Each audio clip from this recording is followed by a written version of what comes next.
Hello everyone, welcome to our topic China's central bank buys stake in SDFC Limited and who are the shareholders of SDFC Limited.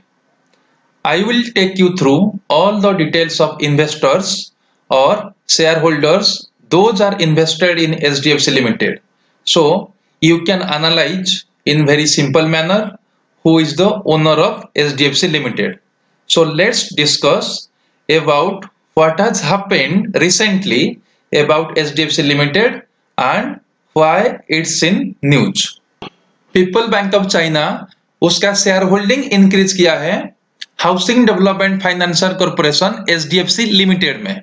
The Chinese central bank held 17.5 million or 1.75 crore shares at the end of the March 2020 quarter, according to regulatory disclosure to Bombay Stock Exchange by HDFC Limited.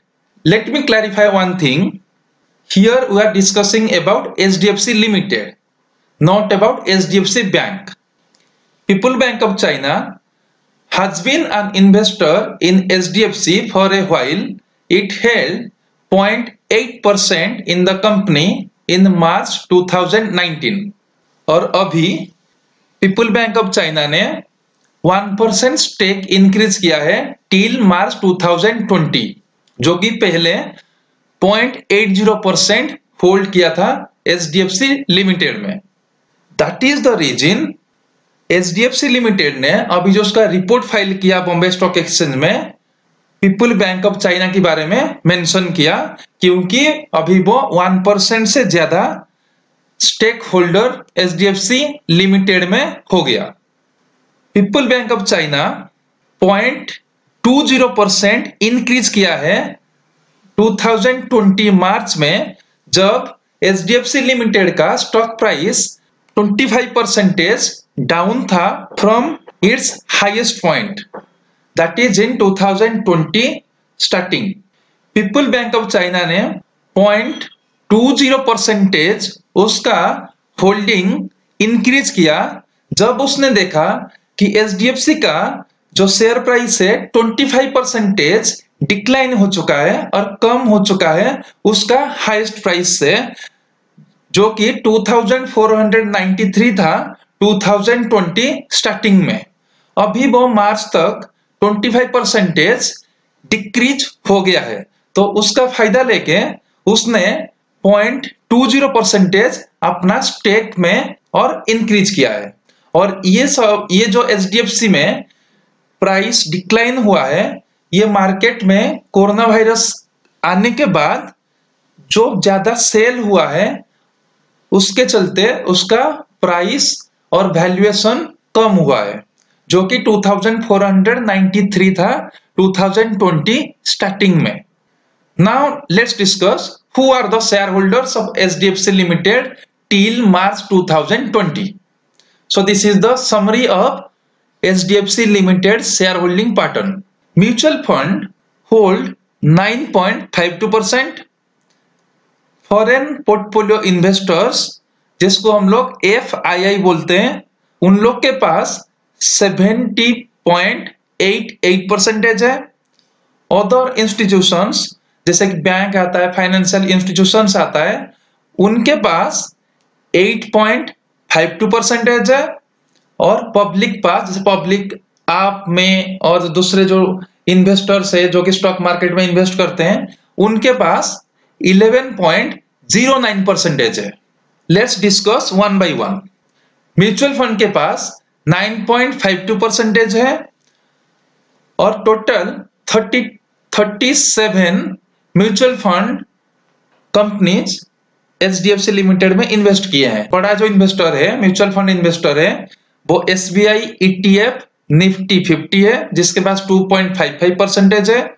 HDFC trustee company, HDFC trustee company मतलब ये जो HDFC mutual fund का trust company है, 1.03% hold किया है. और UTI Nifty exchange traded fund, ये भी और एक म्यूचुअल फंड है जिसके पास 1.02% है. ये तीन का नाम यहाँ पे मेंशन हुआ है क्योंकि इन लोग का जो होल्डिंग है 1% से ज्यादा है. और इसको छोड़ के 34 और भी म्यूचुअल फंड्स है जो कि शेयर होल्डिंग किए हैं एचडीएफसी लिमिटेड में। सेकेंड हम लोग देखते हैं फॉरेन पोर्टफोलियो इन्वेस्टर्स एफआईआई, जो कि 70.88% होल्ड किए हैं एचडीएफसी लिमिटेड में। और टोटल एफआईआई कितने हैं? 1765। तो अभी जो एफआईआई से जो सबसे बड़े इन्वेस्टर है, जैसे एक का एग्जांपल हम लेते हैं इन्वेस्को। इन्वेस्को के पास 3.33% है। इन्वेस्को एक फाइनेंशियल इंस्टीट्यूशन है, तो उसने इन्वेस्ट किया है एचडीएफसी लिमिटेड में। In the same manner government of Singapore also hold 3.23%। Vanguard और एक फाइनेंशियल इंस्टीट्यूशन है, उसने इन्वेस्ट किया है 1.74% in HDFC limited. Euro pacific growth fund ये भी इन्वेस्ट किया है 1.09%। इस एफआईआई की सेगमेंट में पीपुल बैंक ऑफ चाइना आता है, जो कि पहले 0.80% होल्ड किया था, अभी वो 1.01% होल्ड किया है एचडीएफसी लिमिटेड में। मार्च की मंथ में उसने 0.20% अपना स्टेक में इंक्रीज किया है, इसीलिए अभी वो रिपोर्टिंग में आया है एचडीएफसी लिमिटेड का, जो कि रिपोर्टिंग हुआ है बॉम्बे स्टॉक एक्सचेंज को। In the same manner financial institutions and banks also hold 0.06%। और ये जो बैंक्स और फाइनेंशियल इंस्टीट्यूशंस है वो अभी 14 नंबर से। उसके बाद इंश्योरेंस कंपनीज भी इन्वेस्टमेंट किए हैं एचडीएफसी लिमिटेड में। इंश्योरेंस कंपनीज का टोटल शेयर होल्डिंग है 8.06%।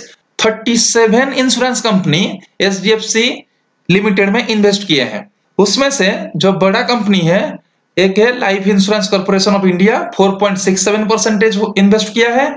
ICICI prudential also invested 1.20%।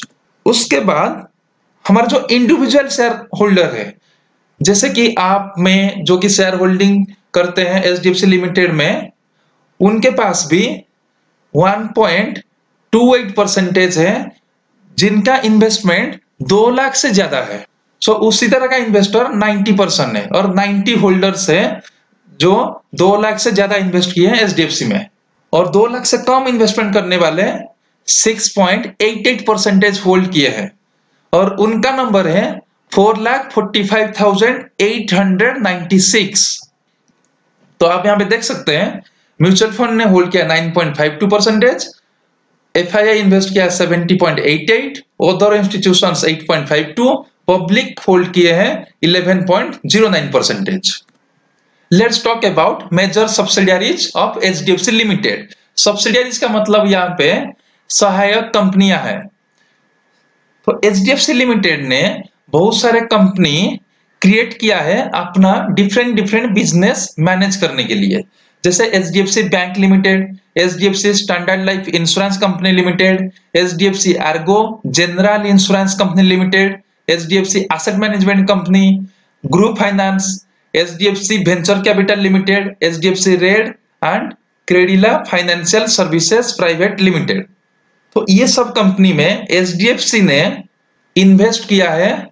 तो अभी हम लोग देखते हैं एचडीएफसी लिमिटेड ने कैसे अपना सब्सिडियरी क्रिएट किया है और उन लोग को कितना इन्वेस्टमेंट किया है अपना बिजनेस रन करने के लिए। जैसे एचडीएफसी बैंक में एचडीएफसी लिमिटेड अप्रोक्सीमेटली 19.43% इन्वेस्ट किया है। अगर एचडीएफसी बैंक का 100% शेयर्स है और 100 का आप ले सकते हैं कि 100 रुपीज है, तो 19.43 रुपीज एचडीएफसी लिमिटेड ने प्रोवाइड किया है। तो HDFC bank wholesale and retail banking में ऑपरेशन करता है। उसी तरह HDFC standard life insurance company में एचडीएफसी लिमिटेड ने 51.45% होल्ड किया है। एचडीएफसी एसेट मैनेजमेंट कंपनी में 52.7% होल्ड किया है। In the same manner in HDFC Ergo general insurance company, HDFC limited ने 50.5% इन्वेस्टमेंट किया है। ग्रुप फाइनेंस में जो कि हाउसिंग फाइनेंस कंपनी है, उसमें 56.09% इन्वेस्ट किया है। एचडीएफसी रेड जो कि real estate online listing platform है, उसमें भी एचडीएफसी लिमिटेड में 100% इन्वेस्टमेंट किया है। एचडीएफसी क्रेडिला फाइनेंशियल सर्विसेज जो कि एजुकेशन लोन देता है, उसमें 91.57% शेयर्स इन्वेस्ट किया है। तो ये जो सब्सिडियरीज है, सभी ने एचडीएफसी लिमिटेड से इन्वेस्टमेंट लिए हैं। You can see the annual report also providing all the details of the subsidiaries of HDFC Limited and what are the subsidiaries name. So I want to conclude today's discussion with a note that if shareholding pattern changed in parent company, that is HDFC Limited, then it will impact on subsidiaries companies also with certain percentage. अगर parent company में जो कि HDFC limited में जो ownership है, अगर वो उसमें कुछ चेंजेस आता है, उसका भी इम्पैक्ट उसका जो सब्सिडियरी और सहायक कंपनी है उसके ऊपर भी आ सकता है। It might be small but there is a impact. Thank you so much for your time. Thanks for your time. Please watch my videos in coming days. Don't forget to like, share and subscribe my channel.